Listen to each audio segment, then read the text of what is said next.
minutes, parce que vous savez qu'il y a 3 associations qui ont déposé le 28 décembre 2015 une plainte pour maltraitance à l'encontre de Greenland auprès du tribunal 1. Voilà. Je vais laisser Christine Grandjean vous expliquer.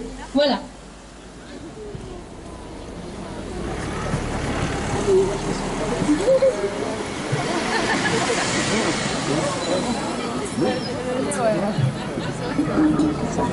Ouais, bah ouais, à fond comme d'hab. La caméra elle va fondre avec toutes les missions, les actions automéga que je fais. Elle tourne à fond. Ouais. Faire passer les messages, en ce moment ça bouge de partout. Pour les animaux, pour les plantes, pour la terre, pour les humains, ils zappent partout. Ouais, voilà. Ils zappent partout, même à Marineland, partout. Voilà, carrément. Ouais. Carrément. Allez, je vais filmer le message de la copine aussi. Ouais.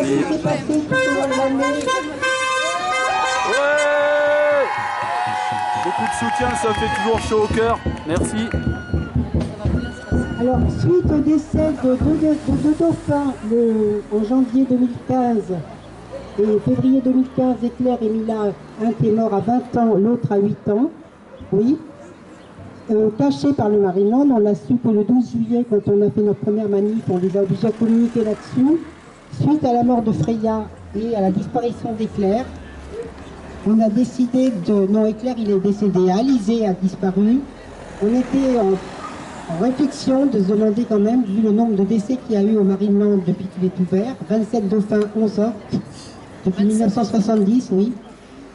Et je crois que les 27 n'étaient peut-être pas comptés ni Mila ni Éclair. Donc on se posait des questions sur la maltraitance, l'enfermement des dauphins. Tout le monde sait qu'ils ne sont pas faits pour être enfermés, les orques encore moins vu leur taille. Parce que ce sont les mêmes animaux en plus petits, les dauphins. Donc, à suite aux inondations, Réseau Cétacé que je représente et la Dolphin Connection, nous avons fait un communiqué officiel avec accusé de réception à la DDPP d'Antibes, je crois, pour demander une enquête sanitaire. Il nous a été répondu une lettre un petit peu bidon. Finalement, là, on a eu la responsable des vétérinaires qui a dit qu'effectivement elle s'était déplacée, que l'eau des bassins était boueuse, qu'il y avait des hydrocarbures. Elle s'est rétractée par la suite et elle a fini par avouer qu'aucune analyse de l'eau n'avait été faite. Donc il n'y a plus d'eau. Nous avons refait Micro. Merci. Nous avons refait un courrier officiel pour demander qu'une mise à l'écart du corps de Valentin soit mis à l'écart pour qu'on fasse une vraie nécropsie, pour qu'on sache réellement de quoi il était mort. Évidemment, nous n'avons pas eu de réponse. Et suite à ça, nous avons fait un peu une enquête. On a réuni des témoignages, dont celui de John Hargrove, que vous avez peut-être vu le 12 juillet, d'une ancienne stagiaire, de scientifique, et nous avons déposé une plainte le 28 décembre. Nous sommes contents de voir que finalement, contrairement à ce que nous craignions, le procureur de grâce a lancé une enquête préliminaire, donc ce qui veut dire qu'il n'a pas classé la plainte. Donc normalement, ça devrait être suivi d'enquête et d'audition.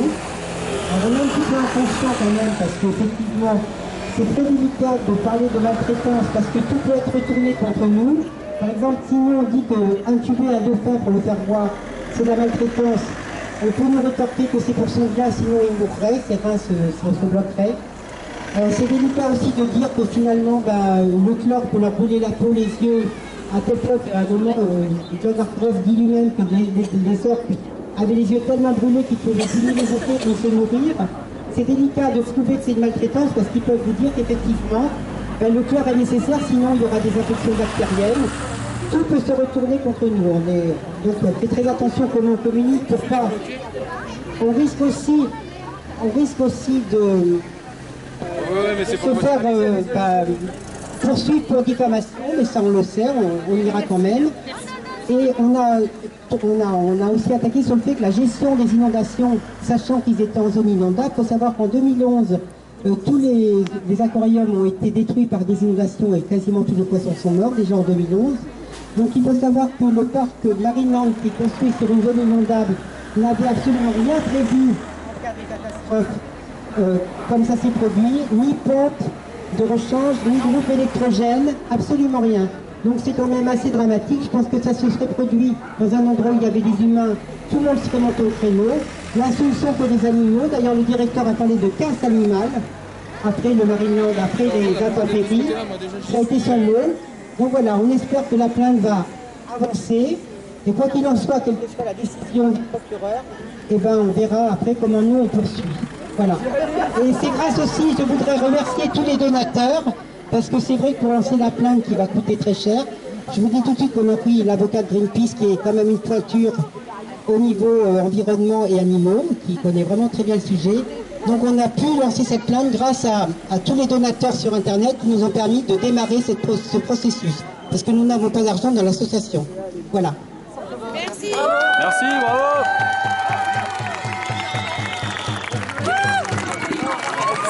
Alors, on va remettre en tête de... Merci Christine.